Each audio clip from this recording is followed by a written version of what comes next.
ഈ അവധിക്കാലം മാറ്റമെന്ന ഒരാശയം മുന്നോട്ട് വെച്ചിരുന്നല്ലോ. അപ്പോൾ അതിൽ നല്ലൊരു പ്രതികരണങ്ങൾ ലഭിക്കുന്നുണ്ടോ? അങ്ങനെയാണ്. പ്രതികരണങ്ങൾ ധാരാളം വരുന്നുണ്ട്. മാധ്യമങ്ങൾ തമ്മിൽ നല്ല മത്സരം നടക്കുന്നുണ്ട്, ഇലക്ഷൻ നടക്കുന്നുണ്ട്. ഇതിൻ്റെ പേരിൽ ഒരു ചർച്ച നടന്നോട്ടെ, നന്നായിട്ടുള്ള ഒരു ചർച്ച നടക്കട്ടെ. ചർച്ച നടന്നിട്ട് നമുക്ക് എന്തായാലും നമുക്ക് വർത്തമാന കാലഘട്ടത്തിൻ്റെ വിദ്യാഭ്യാസം എന്ന് പറയുന്ന പുതിയ പുതിയ കാര്യങ്ങളും നമുക്ക് കൊണ്ടുവരേണ്ടതായിട്ടുണ്ട്. നമ്മൾ വീണ്ടും പഴഞ്ചൻ കാര്യങ്ങൾ തന്നെ നിന്നിട്ട് കാര്യമില്ല. ഉദാഹരണം ചെറിയൊരു കാര്യം എൻ്റെ ശ്രദ്ധയിൽപ്പെട്ട ഒരു കാര്യം, സിനിമയിലൊക്കെ വന്ന ഒരു ഐഡിയയാണ് ഈ ബാക്ക് ബെഞ്ചേഴ്സ്.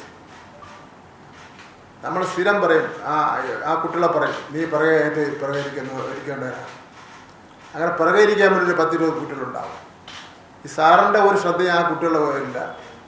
ആ കുട്ടികൾ ഇഷ്ടം പോലെ അവിടെ വർത്തമാനം പറഞ്ഞുകൊണ്ടിരിക്കുക, പിന്നെ ശ്രദ്ധിക്കാതിരിക്കുക, പിറകെ ഇറങ്ങി ഓടിപ്പോവുക, ഇതെല്ലാം ഉണ്ട്.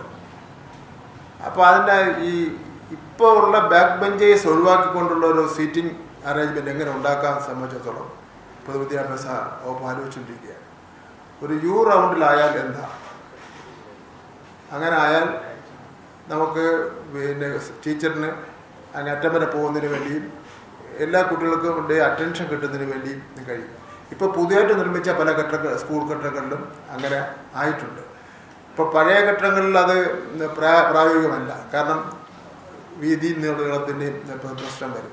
അപ്പം അങ്ങനെയുള്ള നമുക്ക് പല പരിഷ്കാരങ്ങളും നമുക്ക് പുതിയ കാലഘട്ടത്തിൽ കൊണ്ടുവരേണ്ടി വരും. അപ്പം അതിനെ നമുക്ക് അതിൻ്റെ ഒരു നല്ല സ്പിരിറ്റിൽ എടുത്താൽ മാത്രമേ അതല്ല എൻ്റെ ഏറ്റവും പുറകെ ഇരുന്ന് മാത്രം പഠിച്ചാൽ മതി എന്നുള്ള നിലപാടെടുക്കാൻ വേണ്ടി പറ്റില്ലല്ലോ. ഒരു കാര്യം ചോദിച്ചതിൻ്റെ പേരിൽ ഞാൻ പറഞ്ഞില്ല.